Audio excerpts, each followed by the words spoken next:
Have you ever spent your entire life loving a child that isn't yours, only to have the person you love most look you in the eye and say, "Ethan needs a real father"? You're just the stepdad, a temporary placeholder. I'm David Thompson. And it all went south the night my wife, Laura, pointed at my calloused, grease-stained hands with pure disgust. She said, "What do you have besides this pile of worthless scrap wood?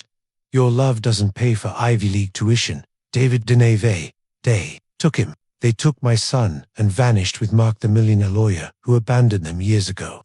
It was a cold-blooded play to hijack the kid's $1.5 million inheritance. In one night, I lost everything. They thought they won. They thought a shipbuilder only knew how to keep his head down and take the hits, but they were dead wrong.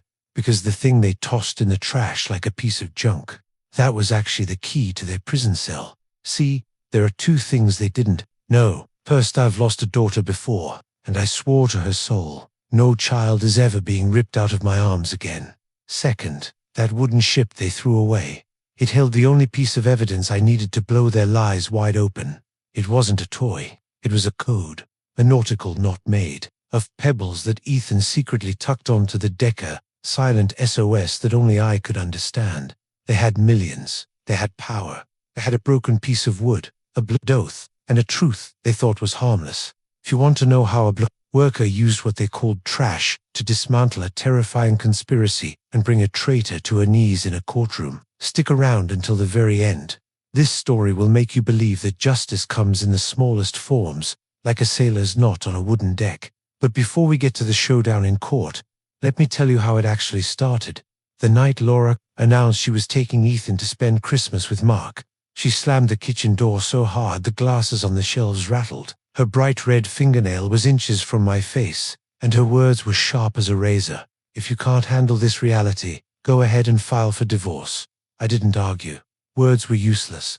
I just calmly brushed the sawdust off my hands, opened my old laptop right there at the dinner table, and hit accept on a job offer in Seattle. It was a lead engineering position I'd turned down for 3 years, just so I could be near Ethan every single day. A week later, when Laura stood on my porch, screaming and pounding on the door like she still owned my life, I knew I'd started a journey with no U-turns. The cracks didn't actually start on a gray afternoon. They started weeks before, when the name Mark first crawled back into our lives. Laura had this calculating look in her eyes I'd never seen before. She said, "He's changed, David. He's successful, and he misses his son." Back then, I fell for it. I thought it was a father's late regret.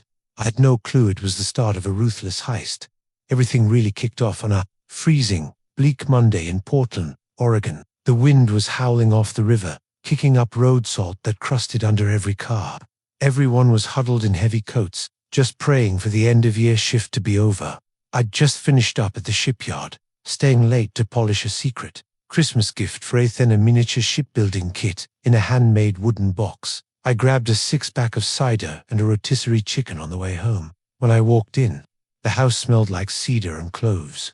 The little fake tree in the corner was lit up, lights flickering against the front window. That was Ethan's work. He's 12, and he treats Christmas decorating like a high-stakes mission. He came sliding down the hallway in his white socks. "Dad, did you fix the ship model yet?" he asked. I held up the wooden sailboat. Laura had found it at a flea market, totally trashed.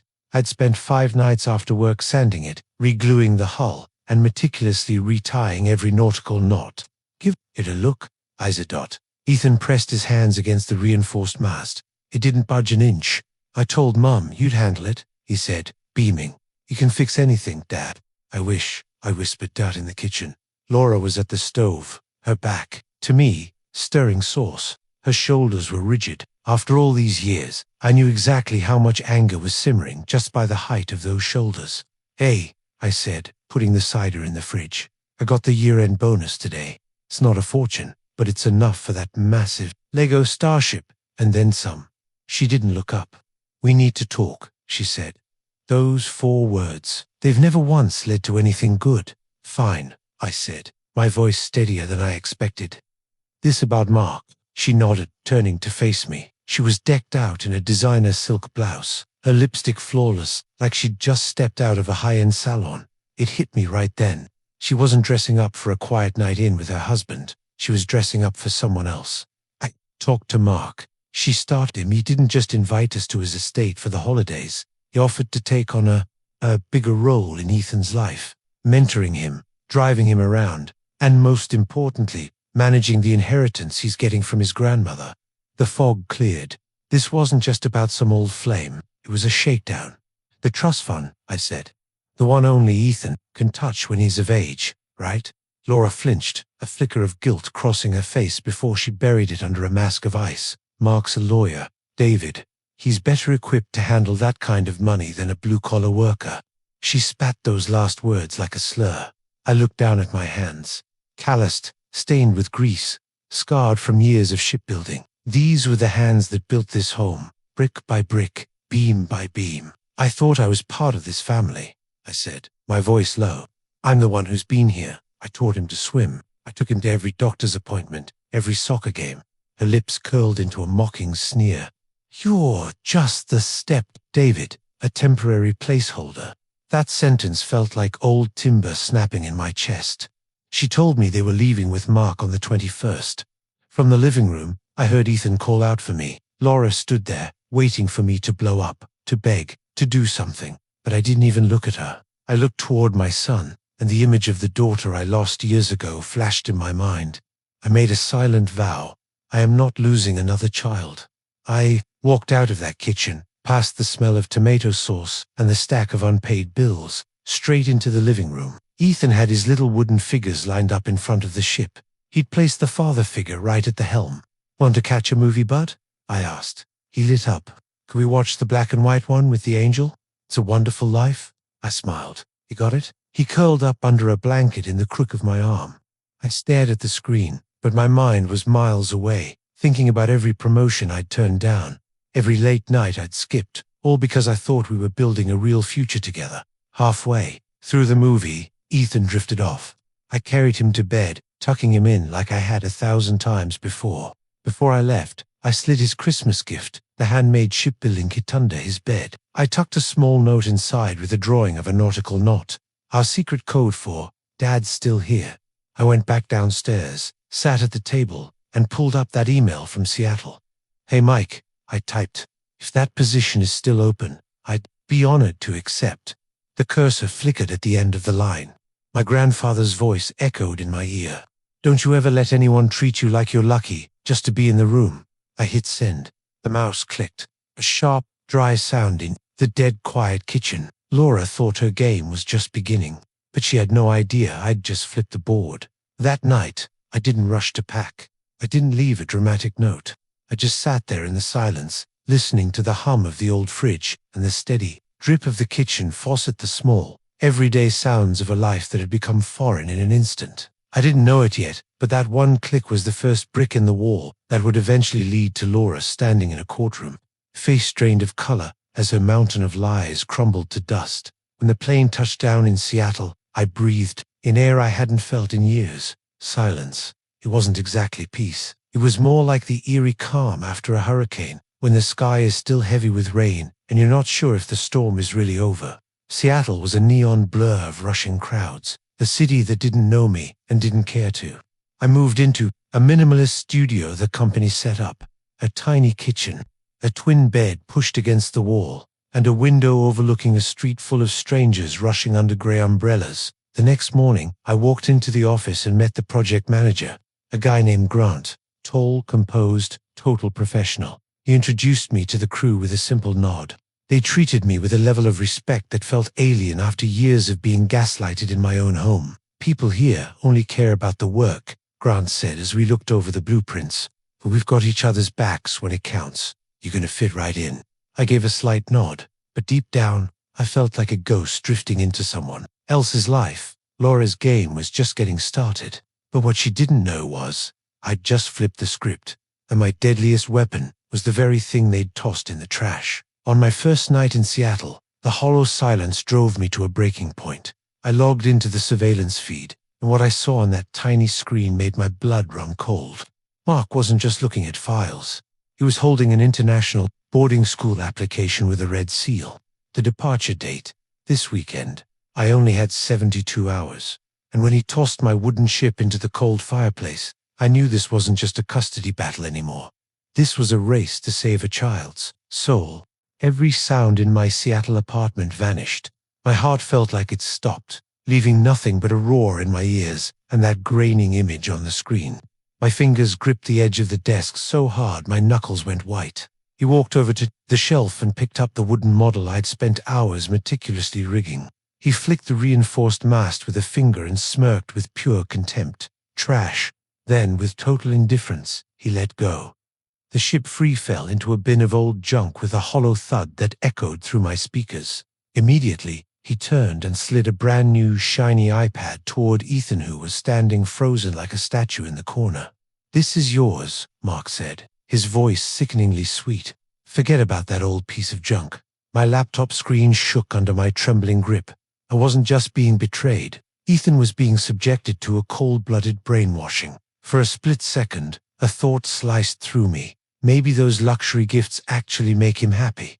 Then I shook it off, remembering the trust in that boy's eyes when he said, "Dad, you can fix anything." For the entire first week, I barely took my eyes off my phone. Not a single text from Laura, and that didn't surprise me. She could treat me like I was invisible for a month if it served her purpose. But Ethan and I was desperate for a signal, a photo, a random question, anything. Finally, I was the one to break. "Hey buddy, hope you're having fun. I'm all settled in Seattle. Miss you a lot." Nothing but silence. 2 days later, I tried. Again, "I mailed a little something for you. You should be there by the weekend. Love you still." No response. A few nights later, I ducked into a small craft shop by the harbor and bought a detailed brass anchor, symbol of stability and a safe haven. I packed it carefully and shipped it straight to the Portland address. The express shipping cost was insane, but I didn't care. On the walk back to my room, I saw a small family, a mom and dad holding their daughter's hands, jumping over puddles on the sidewalk, their laughter filling the street. I stood there for a long time, watching them, until they disappeared behind the hut. That's when the guilt hit me. A crushing weight, like someone was kneeling on my chest. Was I abandoning Ethan? Was I really any better than Mark, the man who always chose to run when things got messy? I tried to tell myself I needed distance, to get my head straight, but the doubt crawled into my mind like a cold draft. Every night I checked my inbox, and every night it was terrifyingly empty. One Sunday, I grabbed dinner with a young engineer named Leo. He noticed me constantly flipping my phone over, waiting on news from home. He asked. I hesitated. "My son. He's actually my wife's son." Leo gave a small nod. "That's a tough spot to be in." He looked at me with the empathy of someone who'd seen some things. "Family is a hell of a puzzle," he said softly. "But time always has a way of exposing the truth." At the time, I didn't realize how fast those words would come true. The real shock hit the following Tuesday afternoon. I was sitting on my balcony, picking at a sandwich, when I scrolled past a Facebook post from one of Laura's relatives. A photo. Laura and Ethan were standing in front of a luxury timber villa in the snowy mountains. She was wearing the expensive shearling coat I'd picked out for our anniversary last year, and standing right next to them was Mark. He was wearing my favorite brown leather jacket, the one Ethan used to say had the smell of trust. They looked like a picture-perfect family on a Christmas card. "First Christmas in our real home," the caption read, followed by a string of happy emojis. I stared at that picture until the food in my mouth turned to ashdot. Something inside me snapped. It wasn't just betrayal or jealousy. It was the staggering realization that she had lied to my face, claiming Ethan needed his biological father just so she could pivot into a life of luxury without me. I zoomed in on the photo, and that's when the second punch landed. Ethan wasn't smiling.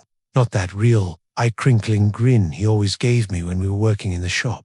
His eyes were fixed on a corner of the room where a certain old wooden ship model sat, and on the deck I noticed a tiny pebble arranged in the shape of a nautical knot. It wasn't just a round stone.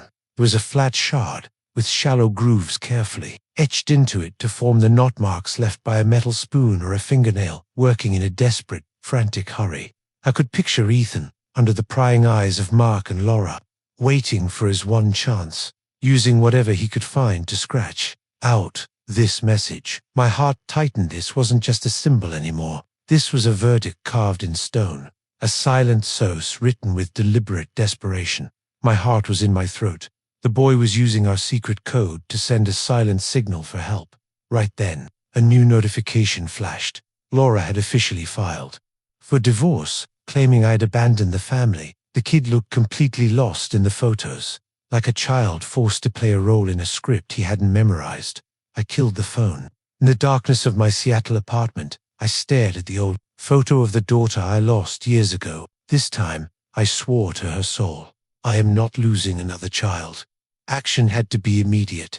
I booked a flight to Portland that night. I touched down in Oregon on a bone-chilling morning. Instead of a guest house, I drove my rental straight to the old house in the middle of the night, or needed the USB drive with the trust fund emails from the safe. My fingers trembled as I spun the dial. 812, Ethan's birthday. Just as I pulled the USB out, headlights swept across the window. They were home early. From the dark hallway, Ethan, who was wide awake with anxiety, heard the car and peeked out. He caught a glimpse of a tall, familiar silhouette diving into the master bedroom closet.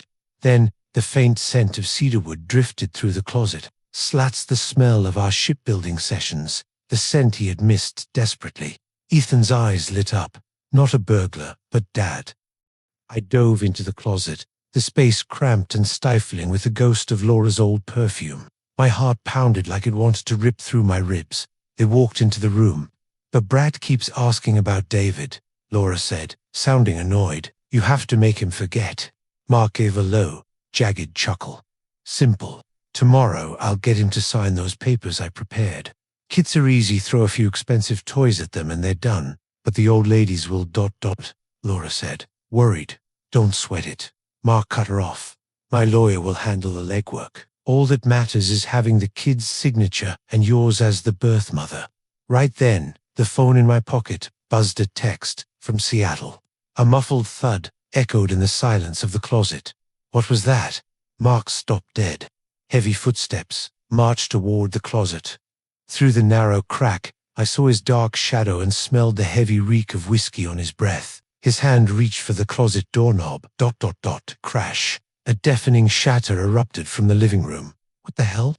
Laura screamed. Mark let go of the knob and bolted out.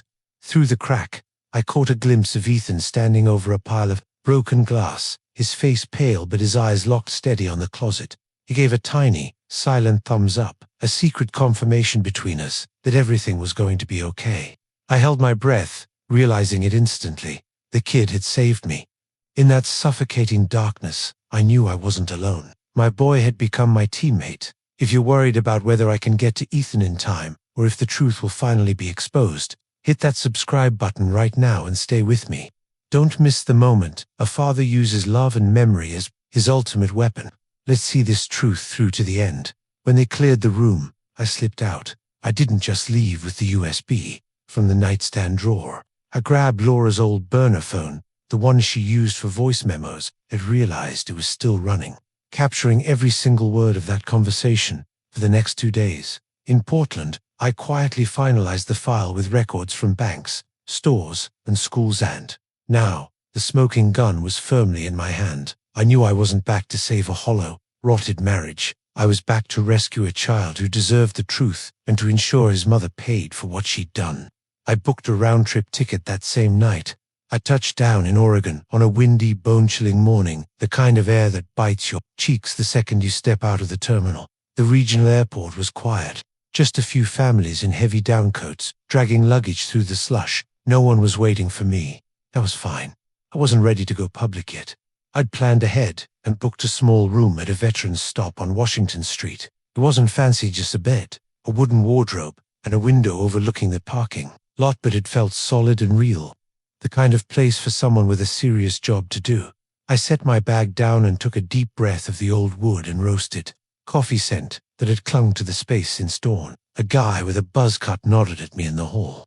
"Haven't seen you in a while, David," he said. "Everything okay?"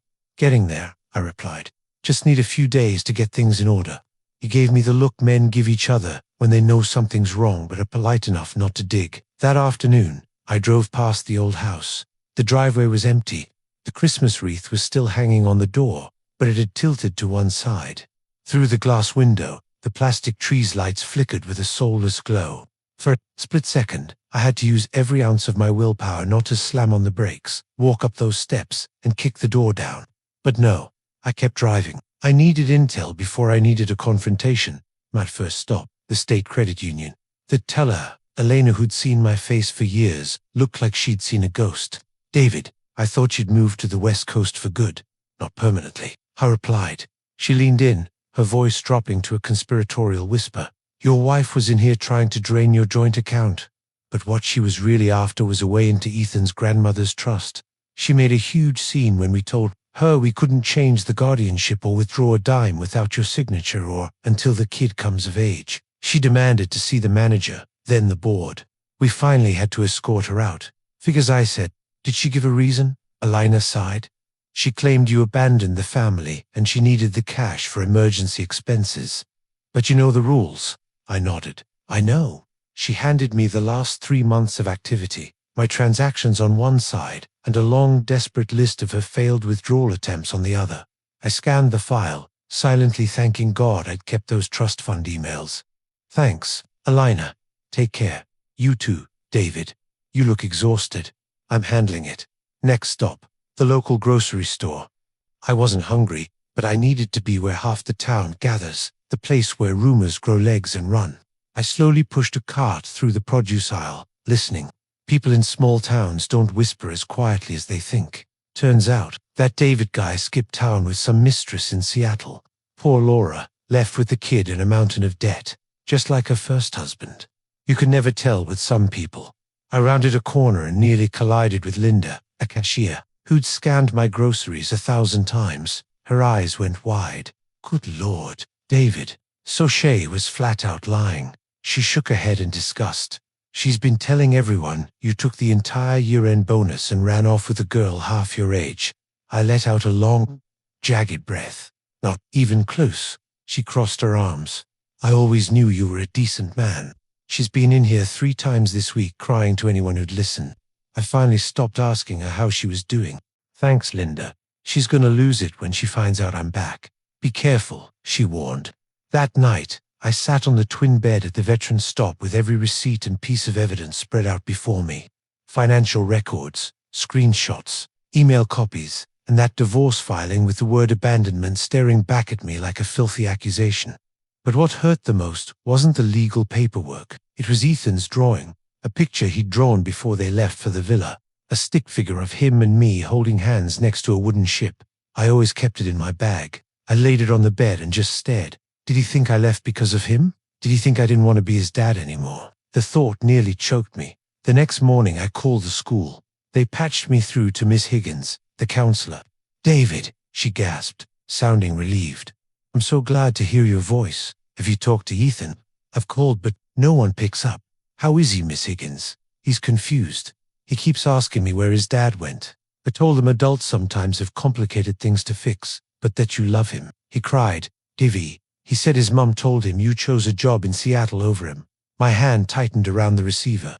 "She actually said that." "Yes, I'm so sorry, Davy." A mix of nausea and pure rage burned in my throat. "Thank you. Means everything to me." When the call ended, I sat in total silence, eyes glued to the floor.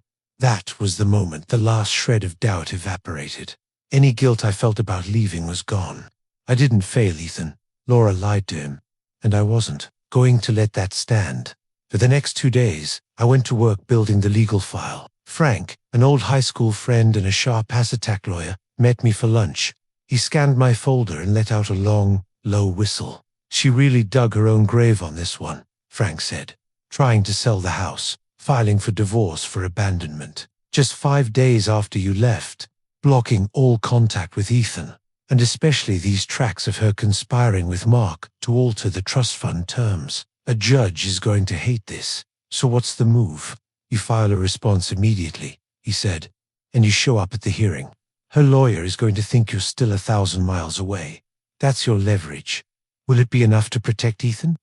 Frank nodded firmly. "If what you're saying is true, and the evidence is screaming that it is, the win is yours." He closed the file and pushed it back to me. "Keep your cool, David. Don't confront her directly. Let the court do the talking." That was the hardest part, staying calm in the middle of a literal hurricane that night. I parked at the veterans stop, staring across the river at the city courthouse. Snow started falling again, big flakes dancing under the yellow lights. I thought about a kid sleeping somewhere in this town, probably clutching the teddy bear I won for him at the fair 3 summers ago. I remembered the look on Ethan's face in that photo at the villa. No smile, at least, no real joy. I thought about the pebble nautical knot he'd left on the deck of the discarded ship, a silent source that only I could decode. I'd made my choice. I didn't go back to win back a dead marriage. I went back to win back a son. 2 mornings later, wearing my sharpest shirt and my trusty brown leather jacket, I climbed the stone steps of the courthouse, the file folder gripped tight under my arm. I pushed open the heavy glass doors and stepped inside. The Multnomah County Courthouse in Portland always has a terrifyingly grim vibe, even on a sunny day. But this morning, with the sky hung low and gray and a bone-cutting wind whipping off the river, it felt like I was marching into a life-or-death battle. My boots echoed on the tile as I paced down the long hallway toward courtroom to be Frank. My lawyer was already there on a wooden bench with a mountain of paperwork in his lap. When he saw me, he stood up and gave me a firm, grounding handshake. "Ready?" he asked. "Readier than ever." Frank nodded, adjusting his tie. "Laura hasn't shone up yet. She's still dead certain you're in Seattle. That's our biggest leverage." We stepped into the courtroom. The heat was cranked up too high, the old radiators hissing in the corners. A few people were scattered across the benches, the usual small-town mix. Traffic violations, property disputes, custody battles. A courtroom here is never truly empty. I took my seat at the defense table. The judge wasn't in yet. Neither was Laura. For a moment, I let myself take a deep breath. My hands rested on the file, my evidence, my truth. It felt a lot heavier than it looked. The back doors swung open. A sharp, rhythmic click-clack of heels hit the floor. Laura walked in, wearing a vibrant red wool coat with a plush fur collar and boots that looked brand new. Probably a Christmas gift she'd bought for herself. Her hair was perfectly styled, her makeup flawless, her lips a warning sign red. Right behind her was her lawyer, a young guy in an expensive suit with a permanent smirk. And Mark was with them, taking a seat in the front row with the face of a man waiting to collect a jackpot. Laura scanned the room with a look of triumphant confidence until her eyes landed on me. She froze. It only lasted a second, but I saw everything I needed. Shock, annoyance, and a flash of absolute panic. She tried to mask it with a strained smile. "Well," she said, loud enough for the gallery to hear. "Look who decided to show his face." I didn't answer. I didn't have to. Frank leaned into my ear. "Don't take the bait. Let her expose herself." The judge entered, a stern woman with platinum hair and glasses perched on the bridge of her nose. Everyone stood in unison. As we sat, she flipped through the docket. Case number 241781. Thompson versus Thompson. Divorce and custody. She looked from table to table. "Mr. Thompson, I didn't expect to see you here. The petitioner's filing states you had left the country indefinitely." Laura folded her hands, looking the picture of poise. "Your Honor, that is what I believed. He abandoned his family." Frank stood up immediately. "Objection, Your Honor. My client abandoned no one." The judge raised a hand to cut him off. "We'll get to that." Then she looked at me. "Mr. Thompson, since you are here, the court will hear from you." Laura's lawyer jumped in. "Your Honor, the petitioner maintains that." "Tot." But the judge snapped. "Not your turn yet, Mr. Langford. Sit down." He sat. She turned back to me. "Mr. Thompson, floor is yours." I stood up. My palms were sweating, but my voice was unnervingly calm. "I left because my wife told me she and Ethan were spending Christmas with her ex-husband," I said. "She told me Ethan needed a real father, and if I couldn't handle it, to file for divorce." A murmur rippled through the room. I kept going. "I accepted a transfer to Seattle after turning it down multiple times because I wanted to save this family. I sent messages and gifts to Ethan, but none of them reached him. I found out later they were blocked or destroyed." I opened the file and slid a stack of printed emails across the table. "These are the timelines and shipping confirmations." And this I placed another stack down. "There's a record of the petitioner's attempts to drain our joint accounts and list our marital home for sale without my signature. Specifically, documents showing a conspiracy to hijack Ethan's $1.5 million trust the second I left Portland." Laura's face turned bright red. That's not how it was. She stammered. Mrs. Thompson, the judge barked. You will have your turn. Frank handed me one more document. I presented it. And this is the divorce filing for abandonment, filed just 5 days after I left. The judge studied the papers with a deep, frustrated scowl. I took a step back. Your Honor, I didn't abandon my family.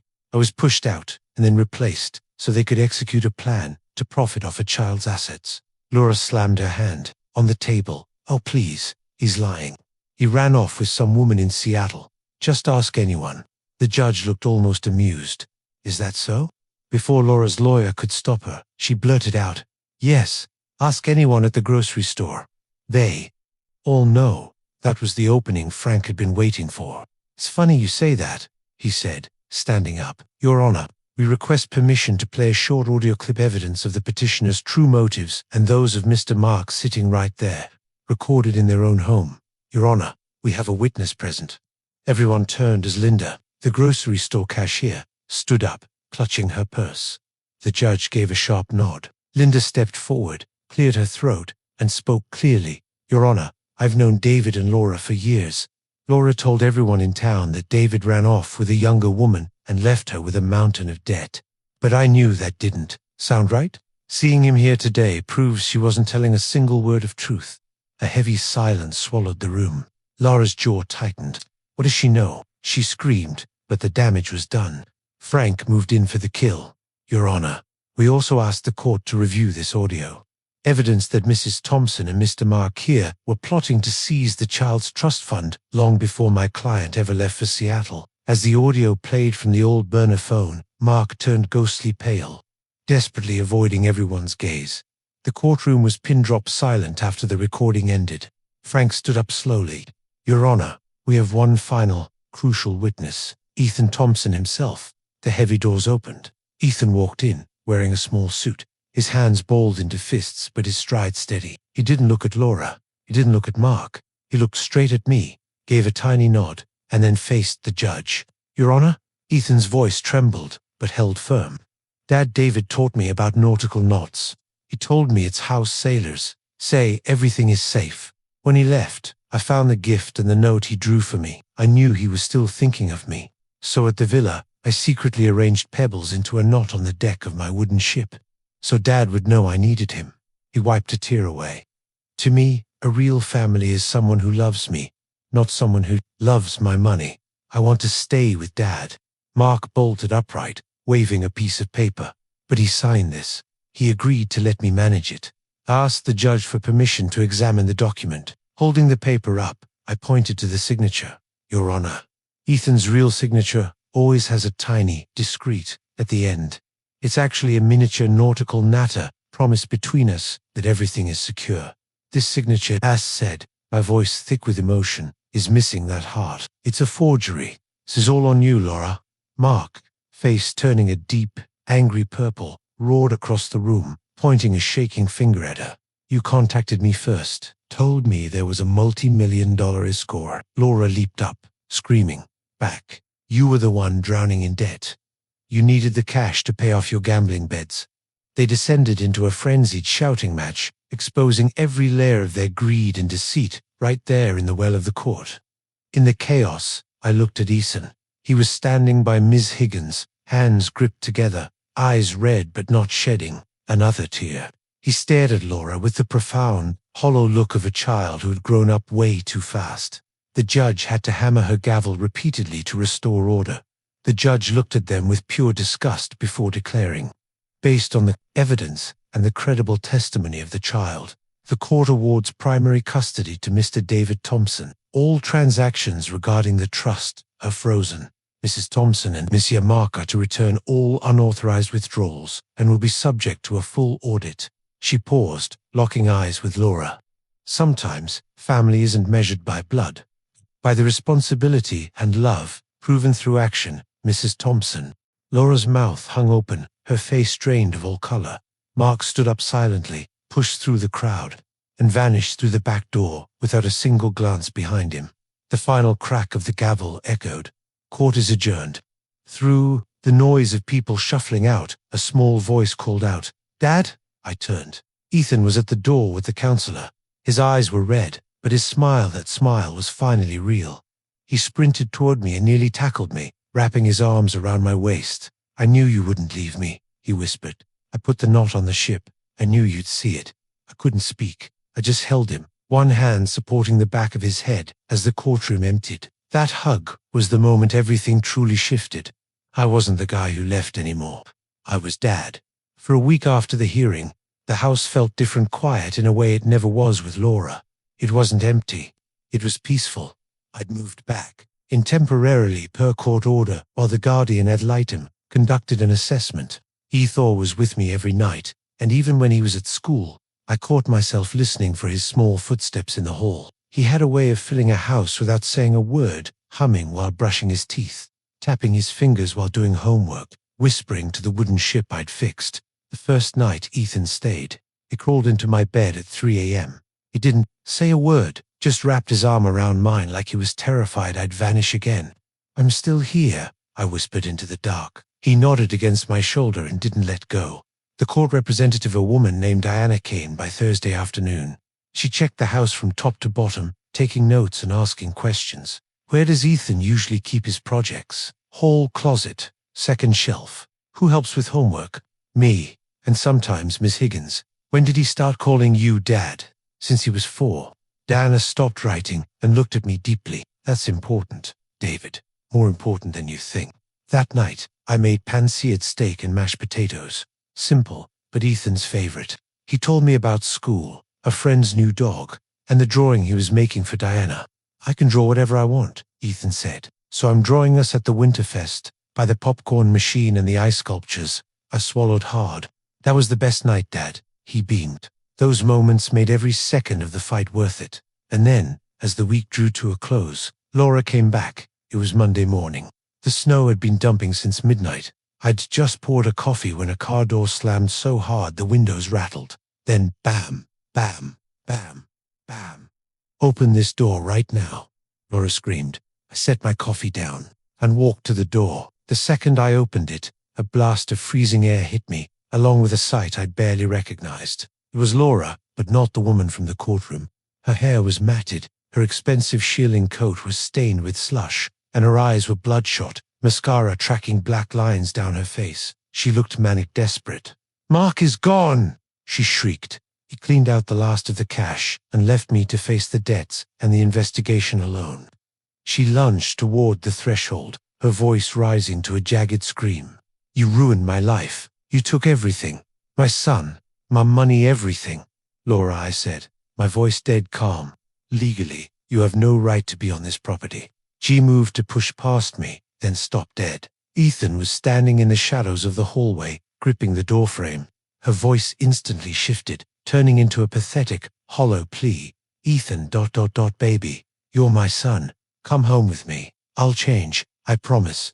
Ethan stepped into the porch light and shook his head. There were no tears, no rage, just a quiet, heavy finality. He took a step back, closer to me. "I don't belong to anyone," he said, his voice trembling but clear. "I stay with the person I choose." Laura collapsed. She sank to her knees on the frozen steps, sobbing into her hands. "My son, my baby."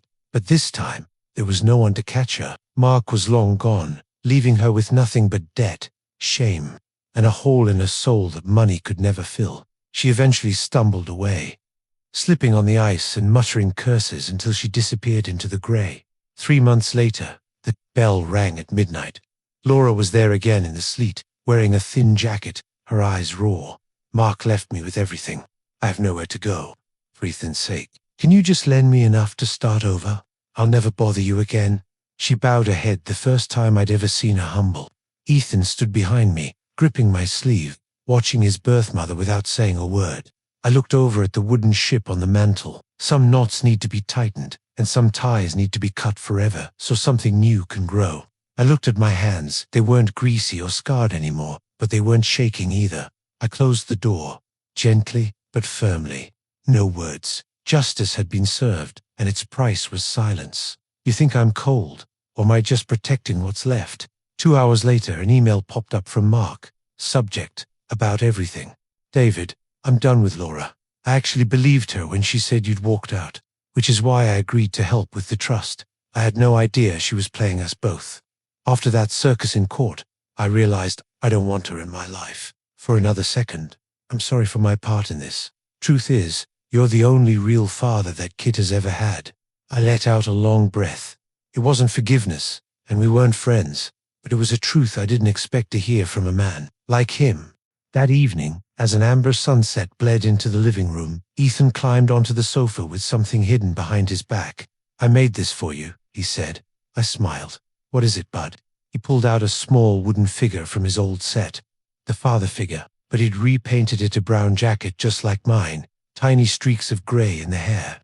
On the base, in the messy handwriting of an 11-year-old, it said, "Dad David. Looks just like you," he said. Then, he ran to his room and brought out a folded piece of paper, carefully pressed inside a piece of cardboard. "This is my official ship ownership certificate, Dad." Ugh. I opened it. The heading was hand-drawn with elaborate swirls, and underneath, instead of owner, Ethan Thompson, he had written in bold, serious ink, "Owner, Ethan David Thompson." He had given himself my name. Below his signature, instead of a period, was a tiny, meticulously drawn nautical knot. "From now on, by my laws, I'm your son. In every way," Ethan whispered, his eyes shining. I held that paper, and the hands that were once steady with a hammer and chisel started to shake. All the fighting, all the panic, all led to this one simple, sacred moment. I pulled him into a hug and couldn't find a single word. Late that night, after he was fast asleep, I stood by the window, looking out at the porch light, reflecting off the Portland snow. Revenge doesn't come from screaming or getting even. It comes from letting the truth speak louder than the lies. It comes from standing firm while the people who tried to break you dismantle themselves with their own choices. It comes from showing up calm, consistent, and real when it matters most. And above all, it comes from choosing Ethan every single time. Family isn't just about blood. It's about the choice you make every day. If you've ever been a David pushed aside, lied to, or told you weren't enough, remember this. Your value isn't defined by their words. It's defined by the grit in your heart. Do you think I was too cold for shutting that door on Laura, or was that the price she had to pay? Drop a single word in the comments that describes how you feel right now. And don't forget to comment, not to support the real ones. Hit subscribe to join me on the next journey for justice. Share this with someone who needs the courage to stand tall. Because in a world full of noise and lies, the truth is the only light that actually cuts through the dark.